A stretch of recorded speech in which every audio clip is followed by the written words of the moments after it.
Hey everybody, it's Hexa, and today's video is going to be about something that has seriously pissed me off this morning, so I decided to make an impromptu video about this topic. This is a continuation of my Cruelty-Free Chronicles series slash playlist. I haven't been posting a lot on it anymore because, as you guys might know, I have stopped being cruelty-free, which, again, as I said in the video in which I announced that, I do regret that fact, but I think it's better to be honest with you guys about it. Before we get into this, I apologize for any noises happening. As usual, my neighbors on this side are fixing their house, my neighbors on that side have a crying baby, and also I probably look kind of washed out because it is ridiculously sunny today and this natural lighting thing is a little bit much. Now that we've got all that out of the way, basically the point of today's video is to explain to you guys what China's animal testing policies actually mean, because I feel like a lot of people are completely misinformed and do not understand these laws or how they work or how they affect brands, and it's really irritating because brands are getting in on the bandwagon of keeping their customers misinformed because it's easier than explaining everything. So since beauty brands aren't going to take responsibility for this and explain it to you guys,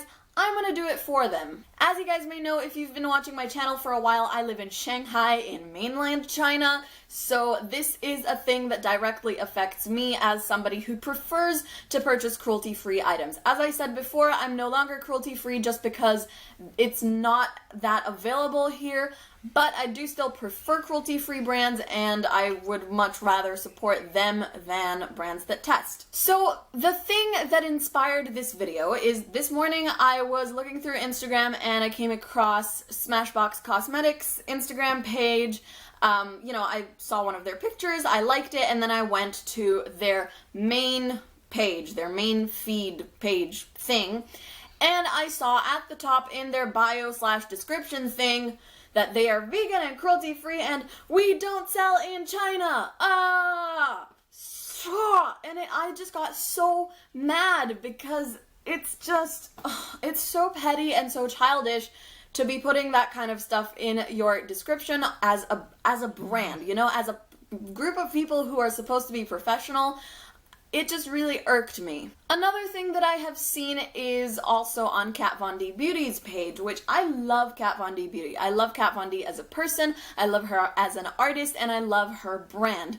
But I've so many times, on countless occasions, seen people getting concerned in her comments section on Instagram because she's expanding into Asia, and people have been like, don't sell in China, and China is bad, and getting super worked up that, oh my god, Kat Von D Beauty isn't going to be cruelty-free anymore, and, again, Kat Von D Beauty responded to these comments by saying, we will not sell in China, we do not condone animal testing, we will always be cruelty-free, etc. That's all well and good, but you are getting all these comments from all these people who are really misinformed and you're not educating them, and that is really unfair and annoying because people need to know. Like, if you're gonna be against selling makeup brands in China, then you need to know what that actually means, what the laws actually are, and how it actually affects brands. So here is the general gist of things. In the past, all foreign brands had to be tested in order to be sold in China. But a few years ago, I'm not sure exactly when, but maybe in 2014 or so, the law changed, so now only foreign brands that are produced outside of mainland China have to undergo testing. And it is not first-party testing, it's not the brand itself that is responsible for the testing, it is third-party testing. So basically, if a brand is owned by someone who is not Chinese, it's a brand that is, from another country, and their products are not made in China, then in order to sell their products in China, they have to authorize the Chinese government or whoever to undergo testing for them. So the brand itself is not responsible for the animal testing, they just have to authorize that their products will be tested before being introduced to the market. Which I totally get it. I don't appreciate that brands do this, because there are so many brands that could be counted as 100% cruelty-free if they stayed out of the Chinese market. But obviously it's a big market, there's a lot of money to be made, and for a lot of brands, money trumps, you know, being animal friendly. One example of a brand that went through this process is Stila Cosmetics. Stila Cosmetics used to be completely cruelty-free, and then it entered the Chinese market, and so it could no longer be qualified as cruelty-free because obviously it had to consent to its products being tested. But last year, Stila left the Chinese market, so now it is back on the cruelty-free brand list. So basically, if your products are made outside China and you don't do any testing of your own within your brand, you have to let the Chinese government test the products for you. However, if you are a foreign brand but your makeup products are made in China, then you no longer have to test them. An example of a brand that could potentially enter the Chinese market and still retain its cruelty-free status 100% is Anastasia Beverly Hills. And while we are on that topic, I've heard so many people online saying, like, why is it Anastasia and not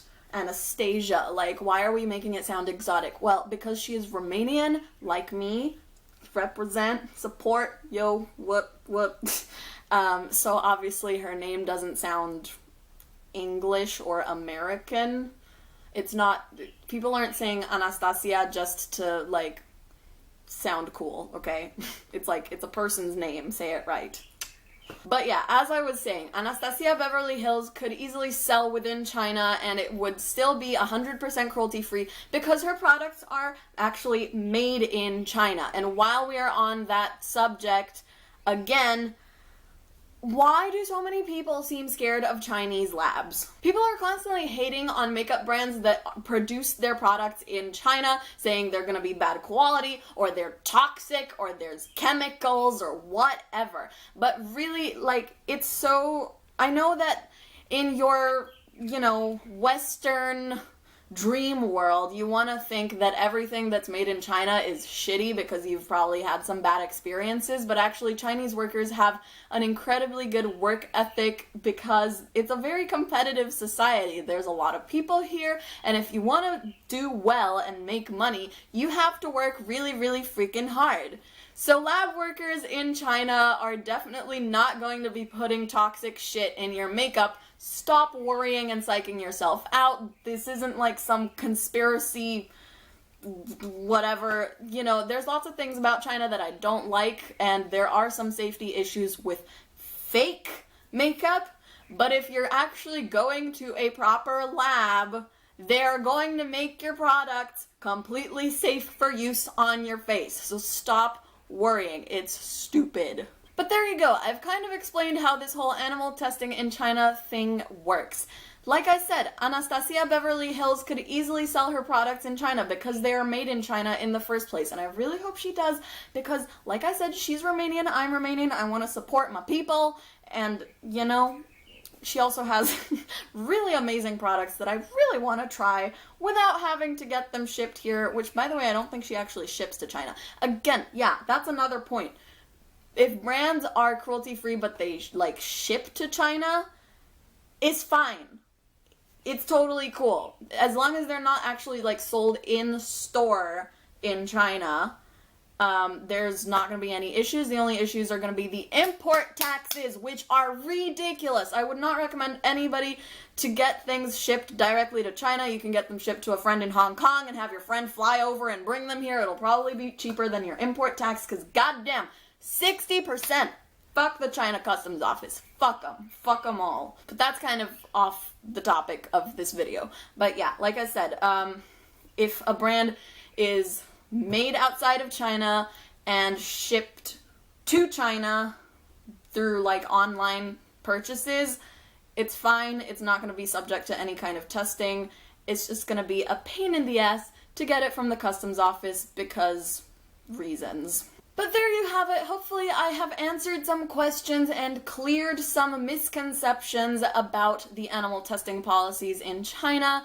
If you have any more questions or if there's anything that I forgot to mention, please do leave them down in the comments below. I will answer them to the best of my ability. Please, please, please, please, please, please, fellow makeup lovers, share this video with your friends. I'm not just looking for views here. I just really want people to be informed because I am passionate about this, and it's really annoying because like it directly affects me as a consumer that brands are so terrified of having any sort of association with China. I really, really just want people to understand what the laws actually are and to wrap their heads around this whole thing and stop with the conspiracy theories because it's ridiculous. Thank you so much for watching. If you like this video, don't forget to like, comment, subscribe, and share. Follow me on Facebook, Twitter, and Instagram for more, and you can donate to my Patreon down below to support me and my channel. Thanks again for watching, and I will see you guys in my next video.